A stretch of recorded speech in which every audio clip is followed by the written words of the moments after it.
Hello बच्चों, हमने पिछले लेक्चर के अंदर प्राथमिक और द्वितीयक वृद्धि के संदर्भ में देख ये अध्ययन किया था और वह मात्र एक प्राइमरी लेवल पर एक ज्ञान के रूप में देखा था। इसी के अलावा हमने भी इसके बारे में विस्तृत अध्ययन है जो हम नेक्स्ट आगे जो भी लेक्चर से एनाटॉमी के आएंगे उनके अंदर है, जो बहुत विस्तृत रूप से है, जो प्राइमरी सेकेंडरी के बारे में पढ़ेंगे। आज हम है जो अध्ययन करेंगे या बेसिक नॉलेज लेंगे, basic body plan of typical dicot plant, यानी कि एक जो पौधा होता है, द्विबीजपत्री पौधा होता है, उस पौधे के अंदर किस प्रकार की संरचना है जो पाई जाती है।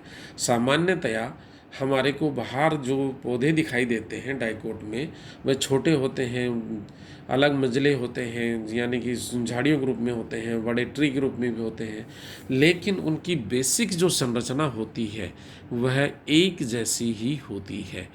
अतः हम इनके मार्फोलॉजिकल स्ट्रक्चर यानी कि बाह्य संरचना एंड एनाटॉमिकल स्ट्रक्चर इनकी है जो शुरू में है जो एक जैसी ही दिखाई देती है, यानी कि प्राइमरी स्ट्रक्चर है जो समान ही होती है। और समान का इनका सेंस ये है कि उनके अंदर ऑर्गेनाइजेशन है जो समान होता है। अब हम इसके बारे में एक पौधा लेते हैं और वह पौधा है जो कल्टीवेटेड पौधा है, और उस कल्टीवेटेड पौधा जो है जो बहुत ही यानी कि कॉमन पौधा है जिसके बारे में हम अध्ययन करेंगे, और यह है सरसों यानी कि मस्टर्ड। इसको बॉटनिकल नेम है ब्रेसिका कैम्पस्ट्रिस वैरायटी सरसोन। यह पौधा है जो ब्रेसिकेसी फैमिली का पौधा है, जो कि सामान्यतः है जो एक बहुत इजी अवस्था के अंदर खरीफ की फसल के रूप के अंदर मिलता है, जो गांव में और सभी जगह पर यानी कि देखने को मिलता है। सब यह पौधा है जो दो तीन भागों के अंदर या कई भागों में विभाजित मुख्य रूप से होता है। मूल है, तना है, पर्ण है, पुष्पक्रम है, पुष्प है, फ्रूट्स है, इस प्रकार से यह जो डिवाइडेड होता है। लेकिन इससे पूर्व के अंदर हम यह जानना आवश्यक है कि यह पौधा होता है जिसका आवास कैसा होता है, यानी कि हर डाइकोट पौधे होते हैं जिनका आवास और स्वभाव है जो होते हैं। जहाँ पर सामान्यतया पौधा होता है उसकी हैबिट होती है जो कि एक वर्षीय, द्विवर्षीय इस प्रकार से होती है या पेरिनियल होती है। तो यह पौधा है जो एक वर्षीय पौधा होता है। एक वर्षीय पौधे के साथ साथ है जो यह है आसानी से खेतों के अंदर उगाया जाता है, तो इसकी यह हैबिटेट हो गई। और बगीचों के अंदर भी यह खरपतवार के रूप के अंदर उगता है। और इसी के साथ साथ यह जो विशेष रूप से है जो ये कल्टीवेशन के रूप के अंदर यानी कि एक फसल के रूप के अंदर है जो उगाया जाता है, जो कि उत्तर प्रदेश, पंजाब, राजस्थान में शीत ऋतु यानी खरीफ की फसल के रूप के अंदर होता है। मुख्यतः यह है तिलहन की फसल के रूप के अंदर जाना जाता है। और तिलहन की फसल है जो कि काफ़ी अधिक मात्रा के अंदर मिलती है। हमारे यहाँ पर जो राजस्थान में है जो यह सरसों का और तारा मीरा का इस प्रकार के जो पौधे होते हैं उनकी काफ़ी अधिक मात्रा में फसल उगाई जाती है। और तो यह इसका एक आवास और स्वभाव हुआ। स्वभाव है जो इसका बहुत ही साधारण स्वभाव का पौधा होता है और यह पाया जाता है। अब हम देखते हैं इसी के नेक्स्ट जो कंडीशन है मूल। मूल क्या होता है कि मूल जो कि हमने पहले पढ़ा था कि बीज से निकलने वाली जो रेडिकल होता है वह प्राइमरी अवस्था से है जो कंटिन्यूअस यानी लगातार ग्रोथ करता है, और उसी के परिणामतः इसी के अंदर है जो एक प्राथमिक मूल है जो लगातार है जो ग्रोथ करती रहते हैं। जब ये लगातार ग्रोथ करती रहती है तो इसी का तात्पर्य हुआ कि यह टेप रूट सिस्टम है इसके अंदर, टेपरूट सिस्टम यानी कि मूसला जड़ होती है। इसी के पास सर्व है जो मूल निकालती हैं, जिनको कि हम प्राइमरी कहते हैं। और उसी के बाद के अंदर रेडिकल से निकलने वाले, जो प्राइमरी से निकलने वाली होती हैं, उनको द्वितीयक कहते हैं। और उनसे निकलने वाली मूल होते हैं, उनको तृतीयक मूल के रूप के अंदर जाना जाता है। इसी के साथ साथ यह है जो इनके ऊपर यानी कि टेप रूट सिस्टम कहलाता है। और इन्हीं की जो स्थिति होती है वह जो बहुत ही अच्छी होती है, और ये ज़मीन के अंदर है जो बहुत नीचे गहराई तक चली जाती हैं, और मिनरल्स का है जो यह है अवशोषण करते हैं। इसी के साथ साथ ये देखते हैं कि यह प्राथमिक मूल की प्रमुखता डोमिनेंस है जो हर समय इनके अंदर विद्यमान रहती है।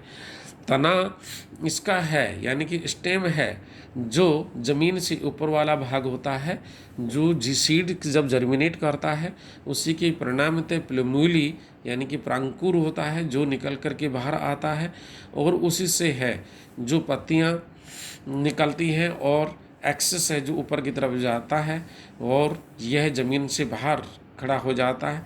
और इसी के साथ साथ है जो इसमें एक्सिलरी ब्रांचेज भी काफ़ी निकलती रहती हैं, और ये काफ़ी अधिक बड़ा हो जाता है।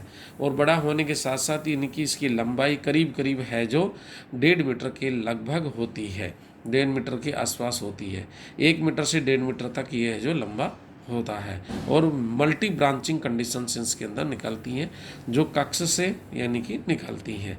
तो ये है जो एक ब्रांचिंग कंडीशंस के अंदर होती हैं। इसी का जो तना होता है बेलनाकार होता है, ग्लैब्रस यानी कि चिकना एरोमिल होता है, ब्रांचिंग होता है, और इसी के अंदर पंजेंट स्मेल आती है, तीखी गंध आती है जो कि इसी के स्वभाव को बताती है।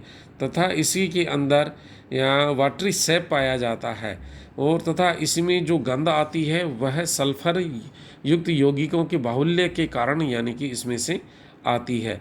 अतः इन्हीं के ऊपर है जो यह निर्भर करता है। इसी के साथ साथ इसी में से है जो कलिकाएँ निकलती रहती हैं, और कलिकाओं के साथ साथ उन्हीं में से है जो मूल शीर्षस्थ भाग है वह आगे बढ़ता रहता है और चलता रहता है। लीफ यानी कि इसी के अंदर जो पत्ती होती है वह पत्ती काफ़ी अधिक की यानी कि स्थिति के अंतर्गत है जो पाई जाती है, और यह बहुत छोटा है जो इसी का एक भाग अपेंडेजेस होते हैं, जो छोटे भाग ये चपन होते हैं, और इसी में मूल रूप से इसका कार्य होता है फोटोसिंथेसिस का कार्य होता है जो कि होती है। और ये काफ़ी बड़ी लीफ होती है, फोलेज लीफ कहलाती हैं। यह जो इनका अरेंजमेंट होता है जो एकांतर क्रम में होता है, पीटियोलेट होता है यानी कि छोटा सा पीटियोल इसका है जो होता है। इसी के बाद में इनमें लगभग एवरंत कंडीशन यानी कि ऐसी भी कंडीशंस होती हैं जो कि कम मिलते हैं। मार्जिन्स हैं जो इनके कटे फटे होते हैं, और इनके पत्ती के जो शीर्षीय भाग हैं वह काफ़ी अधिक यूनिकोस्टेड और रेटिकुलेट वेनेशन के पाए जाते हैं। तो सरसों की पत्तियों के अंदर स्टिप्यूल्स अनुपर्ण अनुपस्थित होते हैं, और अनुपर्णों के एक्सस्टिपुलेट कहलाते हैं। इसी में जब हम ये देखते हैं तो इसमें देखते हैं कि वास ट्रांसपायरेशन की जो रेट होती है वो काफ़ी अधिक होती है, क्योंकि इसी के निचले की तरफ होते हैं, और इसी के अंदर अग्राभिसारी क्रम में जो पत्तियां हैं जो व्यवस्थित होती हैं और उत्पन्न होती हैं। अतः इसी में जब ये छोटी और अपरिपक्व कंडीशन के अंदर जब होती हैं तो उसी समय ये है जो और परिपक्वता की तरफ यानी कि बढ़ती हैं। एरोम उस समय रोमिल होती हैं, और जब ये परिपक्व हो जाती है तो एरोमिल दिखाई देती हैं, ग्लैब्रस टाइप की दिखाई देती हैं, प्यूबिसेंट होती हैं, और मार्फोलॉजिकल आकार की में वीणा के शेप के अंदर ये दिखाई देती हैं, यानी कि लाइरेट टाइप की होती हैं।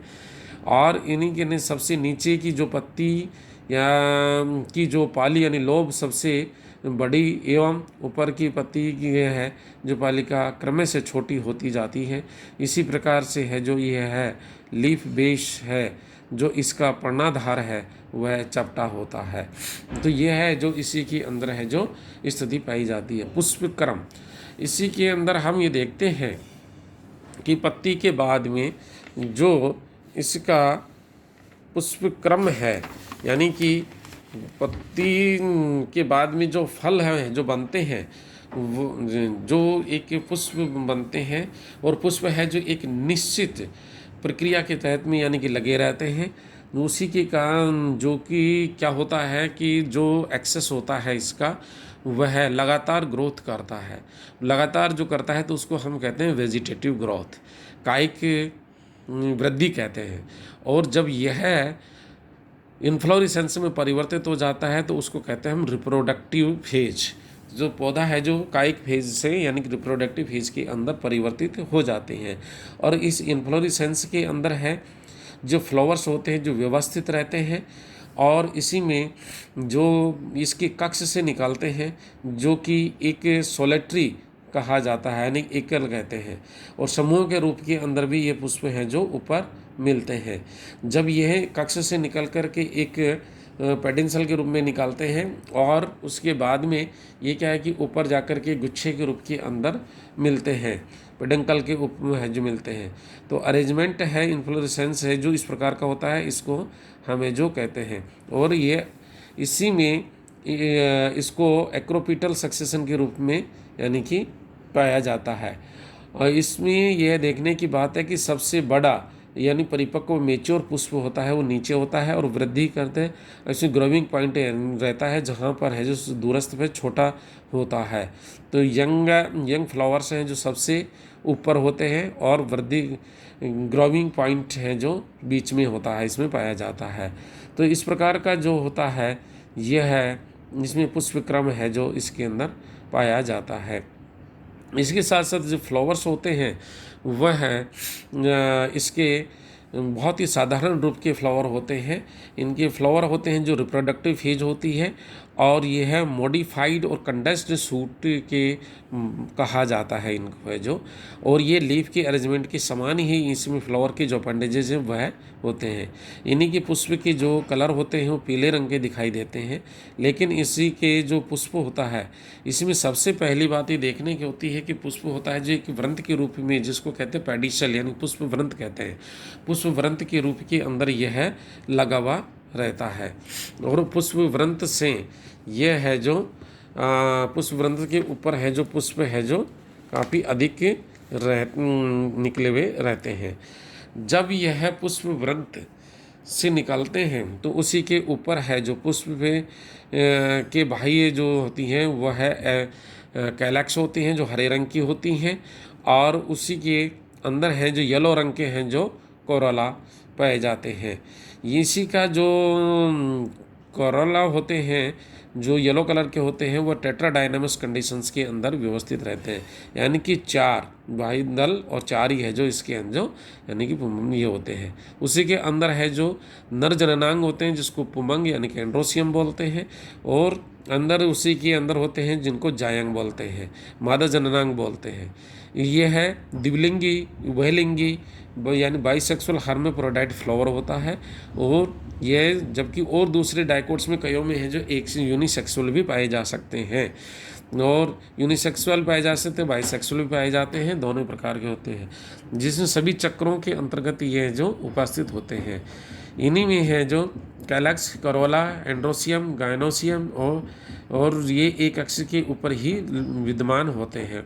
जिसको कहते हैं पुष्पासन कहते हैं। पुष्पासन की आकृति पुष्प के अंदर है जो उत्तल यानी कॉन्वेक्स के समान होती है, फ्लैट या चपटी नुकीली टाइप की होती है, और इलोंगेटेड भी हो सकती है, कप शेप्ड कंडीशंस के अंदर भी मिलते हैं। तो ये सभी वॉल हैं जो इसके ऊपर है जो व्यवस्थित कंडीशन के अंतर्गत रहते हैं। और ये हैं जो आउटर हॉल ये सब हैं मिलते हैं। इसी के बाद में है जो हम ये देखते हैं कि कैलक्स, करोला, और इसी में करोला है जो देते हैं क्रूसीफॉर्म में पाए जाते हैं, और इसमें पॉलीपेटलस कंडीशन होती है। पॉलीपेटलस मतलब स्वतंत्र रूप से यानी कि इसमें व्यवस्थित रहते हैं, और क्रॉस रूमी संरचना के अंतर्गत ये है व्यवस्थित रहते हैं। और इनमें क्या है कि नखर यानी कि क्ला और लिम्ब के रूप के अंदर है जो इनके 2 भाग मिलते हैं। इसी के साथ साथ जो कि हम डायग्राम में आपको दिखाएंगे, एंड्रोसियम यानी कि इसमें मेल जो जननांग होते हैं जी की असेंशियल ऑर्गन के रूप के अंदर कहते हैं, जिसको स्टेमन कहते हैं। स्टेमन है जो एक फिलामेंट भाग होता है और दूसरा एंथर भाग होता है। तो एंथर है जिसमें जननांग के रूप के अंदर यानी कि पुमंग पाए जाते हैं, और यह है दूसरा इसमें के बीच के अंदर वेजिटेटिव पार्ट कनेक्टिव होता है जो पालियों को बांधे हुए रखता है। इसमें दो प्रकोष्ठ यानी कि विभाजित होते हैं। इसमें माइक्रो स्पोरेंजियम यानी कि इसमें एंथर के अंदर है जो पोलन ग्रेन्स यानी निकलते हैं, और यह डाइथिकस कंडीशन में उपस्थित रहता है।